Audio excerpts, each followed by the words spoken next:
Bismillahirrahmanirrahim. Assalamualaikum warahmatullahi wabarakatuh. A'udzu billahi minasyaitonir rajim. Bismillahirrahmanirrahim. Alhamdulillahirabbil alamin wal aqibatu lil muttaqin wala udwana illa 'alal zalimin. Asyhadu an la ilaha illallah wahdahu la syarikalah. Lahul mulku wa lahul hamdu yuhyi wa yumiitu wa huwa 'ala kulli syai'in qadir. Wa qala an-nabiy sallallahu alaihi wasallam, al-muslimu man saliman nas min yadihi wa lisanihi, al-mu'minuna man amanahun nas ala man ta'rifu wa man lam ta'rif. Rawahun Nasa'i fi kutubis sittah. Alhamdulillah, pada malam hari ini kita semua masih diberikan kesempatan oleh Allah untuk berlaku samahah, untuk berlaku pluralisme, karena sebenarnya ini adalah salah satu konsep baginda Rasulullah Shallallahu Alaihi Wasallam.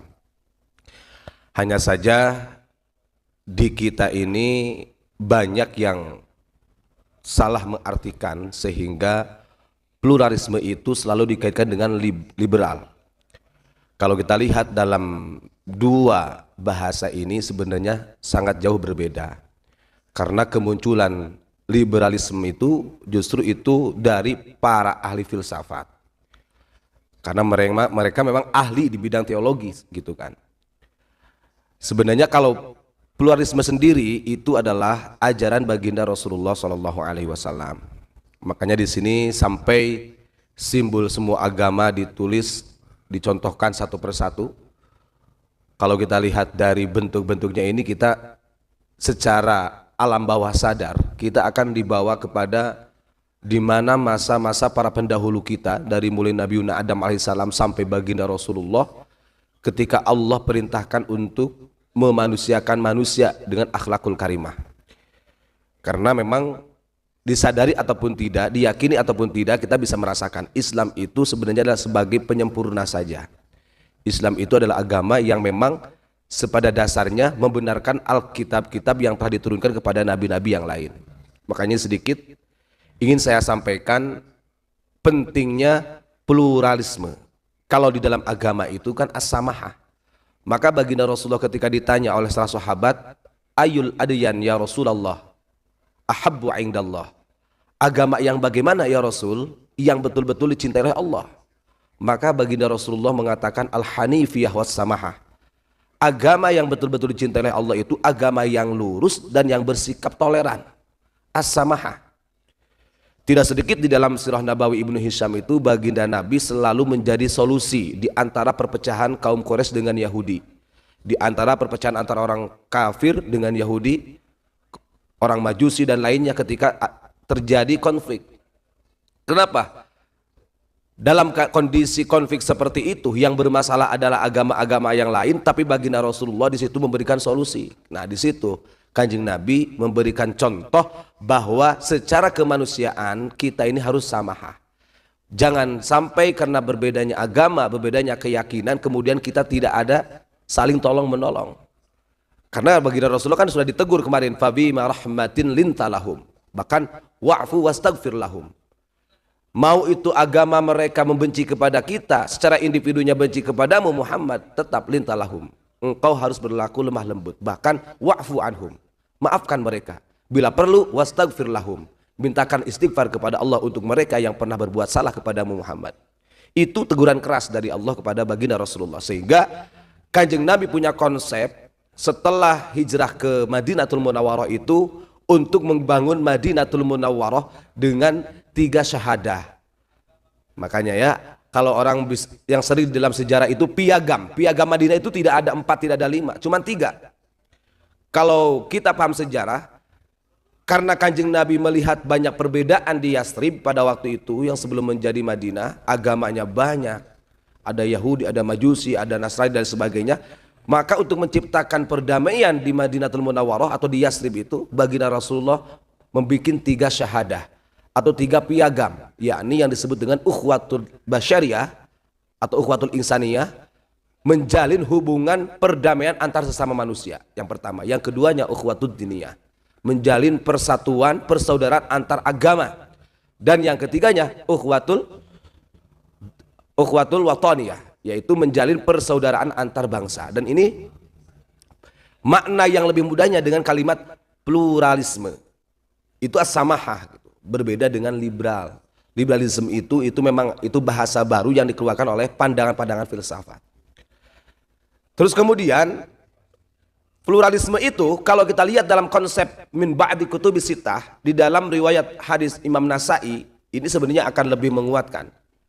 Ketika seseorang ditanyakan Islam itu seperti apa, orang yang beriman itu bagaimana, maka dalam hadis Nabi yang diriwayatkan oleh Imam Nasai dijelaskan al muslimu man saliman nas. Nah, ini redaksi ini mungkin kalau para santri bisa membuka, ada perbedaan secara matan di dalam Sahih Bukhari dengan An-Nasai. Kalau yang biasanya para santri, para dai menjelaskan mengambil redaksi Bukhari Muslim, tentunya kalimatnya al muslimu man salimal muslim.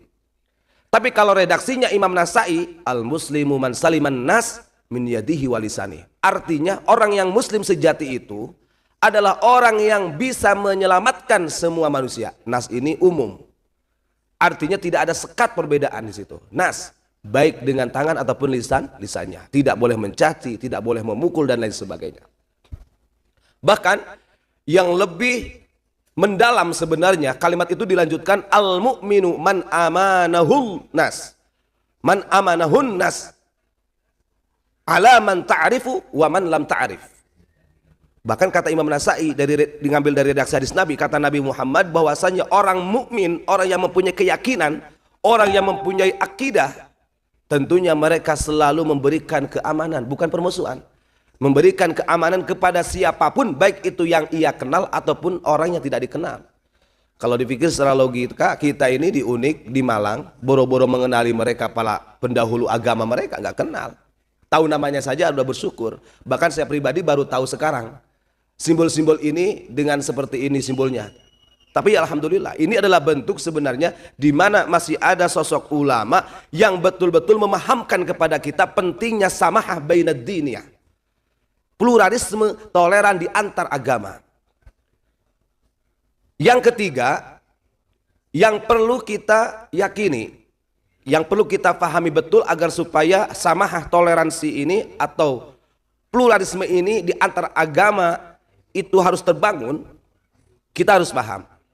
Kita yakin di dalam agama, mau itu agama Islam, agama non-Muslim itu Majusi, Yahudi, Nasrani dan lain sebagainya, kita meyakini mereka mempunyai konsep teologis atau pengetahuan tentang Tuhan. Artinya tidak ada pembelajaran, ajaran yang sebenarnya menyesatkan. Tidak ada agama itu.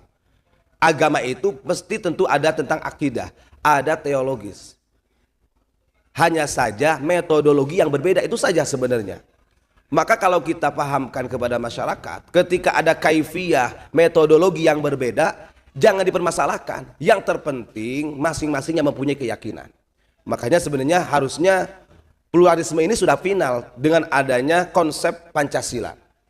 Ketika ada satu ketuhanan yang Maha Esa, kemudian kemanusiaan yang adil dan beradab, persatuan Indonesia, sampai yang kelima, harusnya pluralisme ini sudah final. Artinya tidak diperdebatkan lagi di Indonesia. Karena ketika mengkaji menjadikan butiran Pancasila, ini kan antara beberapa agama bergabung untuk memufakati bagaimana konsep negara supaya betul-betul menjadi bangsa yang majemuk, berdaulah yang sejati. Makanya dikonseplah dengan adanya ideologi Pancasila. Harusnya sudah final. Hanya saja nah kita ini terkontaminasi dengan tadi itu. Ada sebagian pakar-pakar filsafat yang memberikan statement mengenai tentang liberalisme. Itu ya, karena nah ini sebenarnya yang menjadi bentroknya di situ. Kalau kita lihat secara pluralismenya, itu adalah as-samahah dalam konsep baginda Rasulullah. Dan itu dicontohkan. Bahkan Kanjeng Nabi yang sudah saya ceritakan, orang Yahudi sendiri pun masih diberi makan oleh Kanjeng Nabi. Kok bisa? Kan ditanya Kanjeng Nabi oleh salah satu sahabat di dalam kitab Bukhari Muslim. Ayul Islam khair ya Rasulullah. Islam yang bagaimana yang menurut panjenengan itu bagus? Kata Nabi, it'amut ta'am wa iqra'us salam. Islam yang betul, Islam yang sejati adalah orang yang berani memberi makan, dicontohkan oleh baginda Rasulullah. Memberi makan kepada siapapun, tanpa membedakan kasta, kedudukan, warna kulit, bahasa, agama diberi makan oleh baginda Rasulullah. Tuh, itu adalah penguat bagaimana kita harus paham betul konsep perjuangan Nabi dengan menciptakan pluralisme tadi. Itu ya. Nah, itu yang terakhir dari saya. Ingat bahwa di setiap agama itu tentunya punya teologis. Teologis itu saya pernah baca di dalam kamusnya itu jadi rangkaian kalimat dari dua kalimat theos sama logos ternyata dalam bahasa Yunani. Theos itu tentang ketuhanan. Kalau logos itu logik, artinya pemikiran, pengetahuan, kan begitu. Artinya masing-masing agama, mau itu Islam, Nasrani dan sebagainya yang tertulis di sini, itu mereka punya pengetahuan tentang ketuhanan. Dan kalau kita kerucut, teologis itu kalau di dalam agama Islam itu terbagi 4. Sebenarnya dari 4 ini itu sinonim, cuman itu adalah metodologi. Bisa melalui tentang ketauhidan yang disebutkan ilmu usul. Kemudian ada yang dengan cara akidah. Bahasa Islam itu akidah dengan mengetahui sifat aqaid 50. Jadi bahasanya ada tauhid, ada ilmu usul, ada ilmu akidah dan ilmu kalam. Itu dalam teologis Islam. Nah, kalau tauhid, usul, akidah ini sebenarnya sinonim. Bahkan termasuk ilmu kalam. Makanya ada muradifut tauhid al-kalam. Jadi persamaan bahasa tentang ilmu tauhid, akidah itu juga disebut dengan ilmu kalam. Nah, ilmu kalam itu terbagi 2 metodologinya, yaitu dengan memahami uluhiyah dan rububiyah melalui Asmaul Husna. Nah, 4 rangkaian ini itu disebut teologis kalau di dalam ajaran Islam.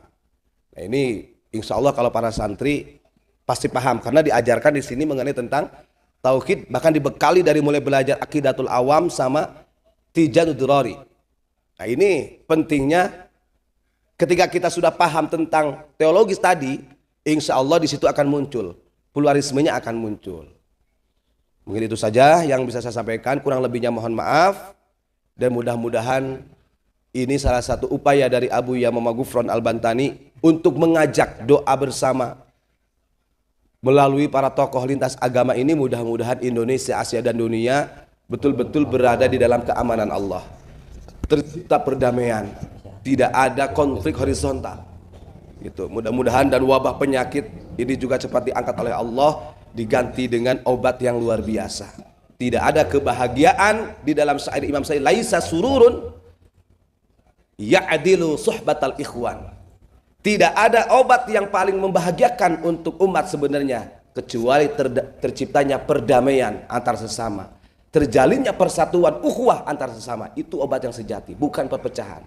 Mau kita banyak harta, mau nggak ada penyakit, nggak ada wabah, kalau banyak konflik horizontal, menurut Imam Syafi'i ini belum mencapai martabat sururun. Karena laisa sururun ya'dilu suhbatal ikhwan. Tidak ada obat yang membuat kebahagiaan manusia seutuhnya melainkan terciptanya perdamaian.